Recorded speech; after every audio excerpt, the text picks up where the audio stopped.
What is happening, YouTube? So, the Clippers faced off against the Phoenix Suns, and we managed to defeat the Suns. And ever since we had the new additions and they were playing, the Clippers went undefeated. This was just pure amazement. 2-0? That's just a beauty. And man, last game, it was a dogfight. This game was also a dogfight. And it was against the mostly healthy Phoenix Suns. Yes, they did not have Kevin Durant, but Kawhi Leonard, to be honest with you, we only had one third of Kawhi Leonard, to be honest, because that man was missing everything. He was clanking left and right. Imagine if he was just making his shots and they had KD, we would have still beat the Suns regardless. And we took control in the first quarter, but the second quarter we got sloppy, particularly Paul George. In the third quarter and the fourth quarter, it was a dogfight. We made some sloppy decisions too, but nevertheless, this was just a really good game. Just amazing, a pure good game, really. And Let's just go player by player. Torrey Craig, he didn't do anything too special. He was decent on defense, but nothing special. 6 points. Um, Pretty much. I mean, it's not. Yeah, 6 points and 6 rebounds, which is he did decent. Uh, Josh Okogie, he pretty much killed us. 24 points, 5 rebounds, 1 assist, 3 steals. DeAndre Ayton, 18 points, 6 rebounds, which is it was not his night because Zubac owned the living heck out of him.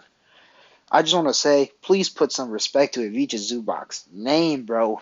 People were slandering him like crazy, like when he was struggling. Like, it's unbelievable. Chris Paul, 5 points, 11 assists, 4 steals. Um, I guess he got a good assist night, and he definitely did some good pickpocketing, and he only got 0 personal fouls. I call BS. That man was making so many fouls. I believe one play he shoved Terrence Mann in midair, and then he got no call. The refs, they just don't like the Clippers. Unbelievable. Don't forget, I believe it was Aiton, I want to say, he yanked Ivica Zubac's shirt, and of course, no call. Pretty annoying. Devin Booker, he had a pretty bad night. So did Kawhi, but Devin Booker, 6 for 16.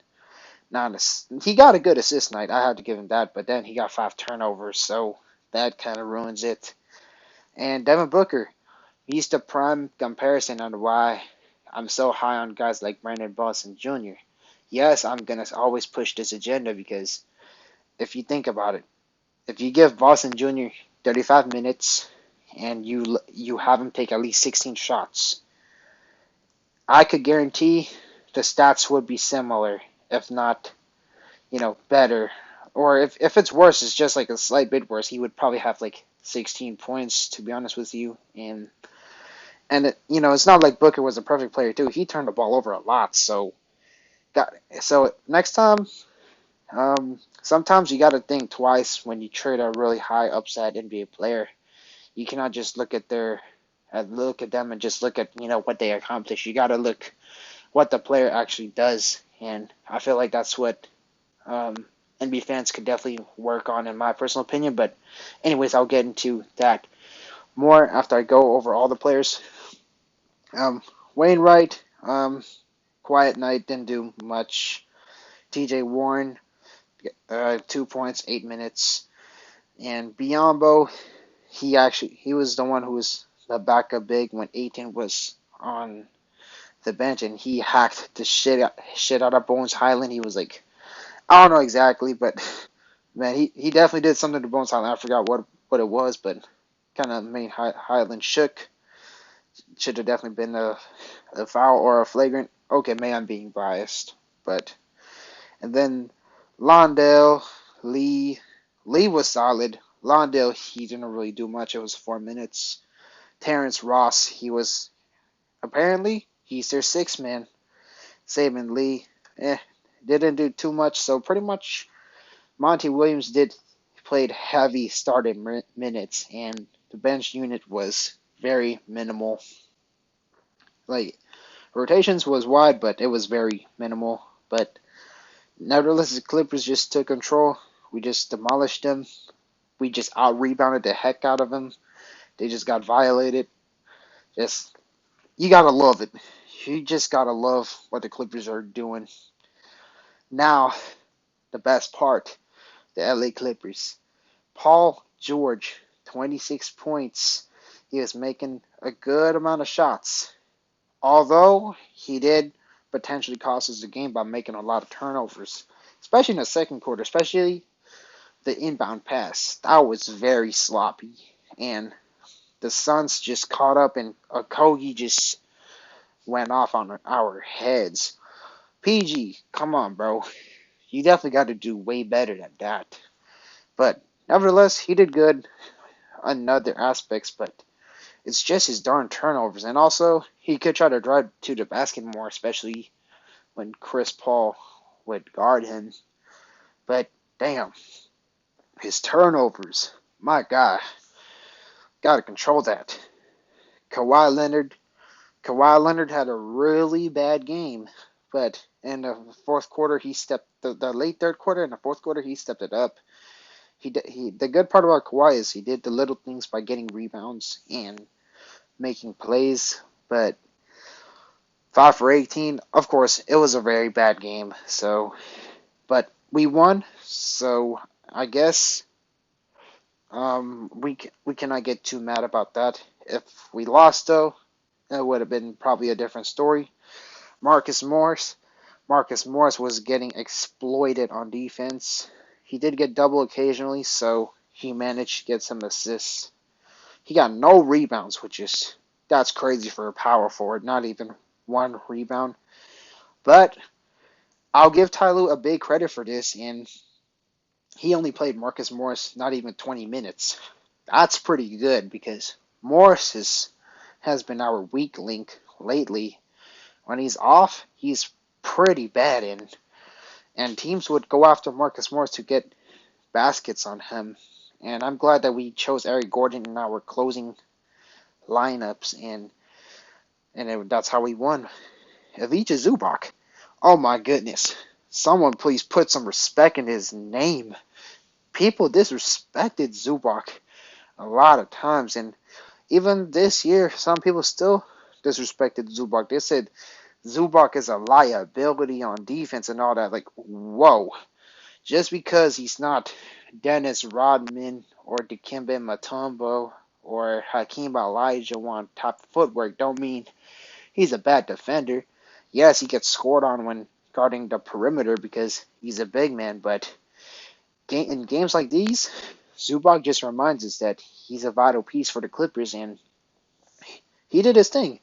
And we fed Zubac the ball. That's what happens if you feed Zubac the ball. Like, Zubac would only get like 5 attempts, but now it's almost double digits. Let's try to give him like at least 12 field goal attempts, because, man, if we get him to 12 field goal attempts, that could be a near 20, and that man got a nice, beautiful double-double with 12 boards and 13 points.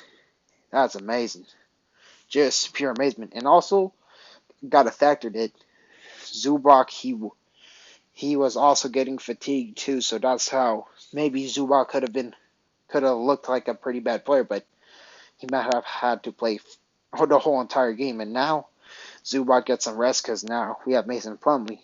Personally, I felt Ty Lue should have gave the run to Moussa Diabate when Zubac was off the floor. It should have been Zubac and Diabate, but thankfully at least we got Plumlee, so Zubac could have got some rest, but Zubac should have been getting like this amount of minutes throughout the whole entire season, because Moussa Diabate, in my opinion, is more than a qualified backup big, but I guess, Plumlee is good enough for me to not talk too much about why the heck Ty Lue isn't playing Diabate. But anyways, Terrence Mann, 10 for 12. He only missed 2 shots, 4 rebounds, and 3 assists, and 2 turnovers.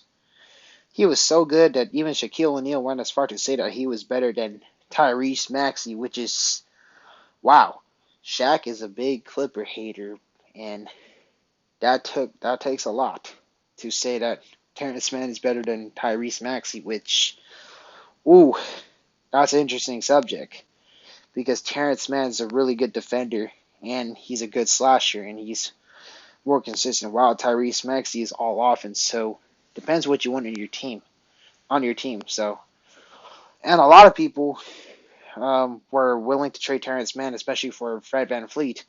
Even uh, BJ Matthews from the Pull Up podcast, um, which I usually would watch him a lot, and he's a cool dude, but I was disappointed when he said he would trade Terrence Mann in a first round pick for Fred VanVleet. What? Imagine if the Clippers did that. Clippers would have lost some of the games, to be honest with you, because Van Fleet is very overrated. Just because he's Kawhi's friend and all that, don't mean that the Clippers should go after him. Just because Van Fleet is an all-star and all that. See, this is the perfect example of, you know, why you shouldn't star hunt. Because if you star hunt, you create a lot of holes. What Lawrence Frank did, he chose to go after production. He did what I wanted to do, but 111% better. He offloaded some liabilities, and he chose to get younger. But he even took the next step by getting Bones Hyland, which was, wow. I had no idea that the Denver Nuggets were willing to just give up Hyland just like that. I thought they were planning to use Bones Hyland as a package to get a third star. But, wow. I guess, man, I definitely got to give Lawrence Frank the props.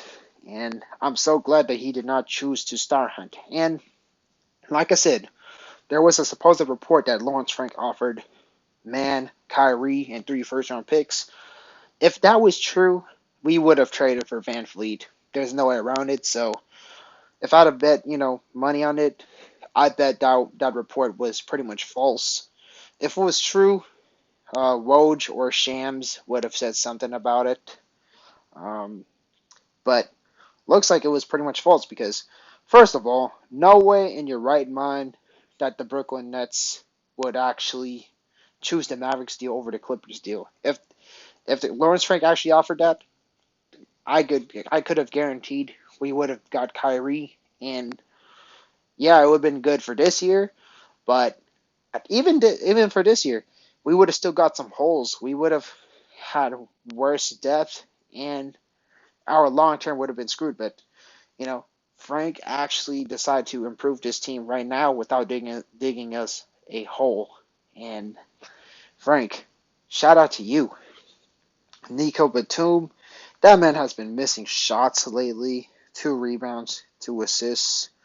Um, but he's more of a neutral factor. He's not a traffic cone on defense, so I guess I'll give him that. Maybe some games you should just give Rocco the minutes instead of Batum, to be honest with you, just because he's not hitting shots. Because Rocco is a better defender than Batum, and Rocco can hit shots a little bit more efficiently than Batum, but Batum saved us in a lot of games, so I guess that's a tough call to make.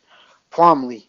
Plumlee continues to just impress me, and I thought Plumlee was like a bad defender, but yeah, Plumlee, of course, he's nowhere near you would call him a good defender, but he definitely does put in some effort on defense, and he makes some pretty good IQ plays, and he's more mobile than I would think. 6 rebounds, 3 assists, which is that guy could handle the ball too, and 1 steal and 1 block, pretty solid. Bones Hyland. So this was more of his lower lights because he did turn the ball over 3 times. So the assist and the turnover ratio was pretty bad. But eye test wise, he did push the pace more than how Reggie would, and he got 3 rebounds within 16 minutes. And Hyland did make some key shots, so that's pretty good. And nevertheless, Hyland's definitely indicating that He's definitely going to be good for the Clippers long term. And Eric Gordon, wow, 7 assists and 0 turnovers. I don't think I need to say too much on Eric Gordon. This man was amazing, and because he still has the long bomb. And when I first heard that we were getting Eric Gordon for Luke Kennard, I wasn't too mad just because we got 3 second round picks in return. So that kind of offsetted my anger of losing Kennard for Gordon. But Eric Gordon, man, he's showing that it was not just for the picks. Eric Gordon shows that he's definitely gonna be a pretty good player for us within this year and next year. So we have him for at least, I don't know. Well, this year he's definitely going to be a pretty solid X factor, and people were right when they said Eric Gordon could run the point guard. And one thing I just want to address is something about Russell Westbrook, and I hope the Clippers stay away from Russell Westbrook. To be honest with you, because man, there'll be so many cons if we do get Russell Westbrook, because Russell Westbrook, that guy turns the ball over left and right. And he's going to take minutes from Highland, Terrence Mann, Gordon, and everybody. And things could definitely go wrong easily. And to be honest, I could also see the opposite scenario when that we just somehow get Russell Westbrook, but Ty Lue refuses to play Russell Westbrook how Ty Lue did with John Wall, and Russell Westbrook would just mess up the chemistry. He would just be shouting and pouting because he's not getting the minutes. So it's kind of a lose-lose situation, and I personally hope that the Clippers stay away from Russell Westbrook because, come on now, you got multiple guys who could play the point guard. Mason Plumlee, he does a solid job running the ball and getting some assists, and he didn't even turn the ball over once either. Eric Gordon, who's supposedly a shooting guard, but that man got 7 assists, 7 assists and 0 turnovers. Beautiful. And Bones Highland, um, that man could shoot. That man could shoot way better than Westbrook, and he could just have the same type of playmaking that Russell Westbrook does. So I don't know. And Terrence Mann, yeah, he's not the traditional point guard, but he doesn't really turn the ball over too much, and he's definitely more than capable of handling the ball. And if we're gonna get mad about Paul George turnover, now imagine you add Russell Westbrook. I don't know. It's not a risk that I'm willing to take. Of course, there are some pros about getting Russell Westbrook, but I personally don't think it's worth a risk.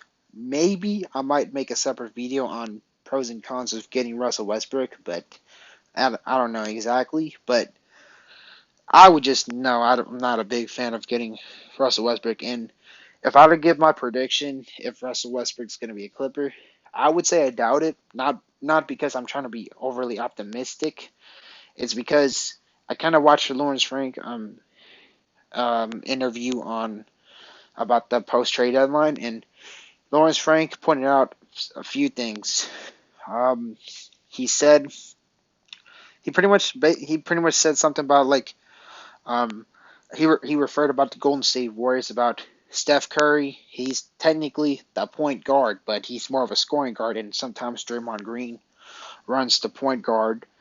And you got let's see who else. He also said the Boston Celtics, Marcus Smart. He's considered a point guard, but to be honest, Marcus Smart is more of a defensive type two that could could play make and he's also said Tatum runs the ball a lot, and I believe the third team was, well, he makes a particular reference to Drew Holiday about like the Milwaukee Bucks, and he was saying something like that. Could Drew Holiday be the starting point guard of the team? So pretty much the point is, I think what Frank was trying to say is the NBA is getting more positionless, and the Clippers should just actually go for like good players rather than trying to just go after mediocre players over quote unquote needs. So that's the reason why I would say I doubt the Clippers get Russell Westbrook.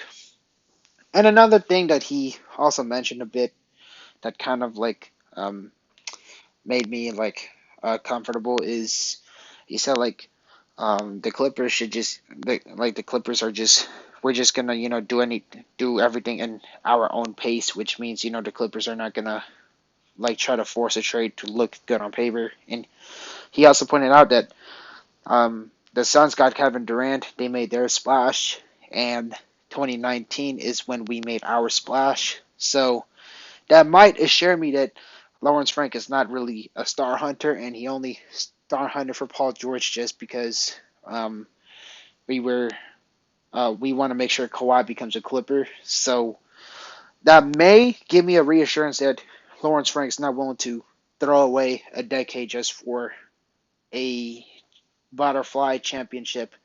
And yes, I use a new terminology. Butterfly championship pretty much means in my opinion is like a championship that results in a lot of consequences.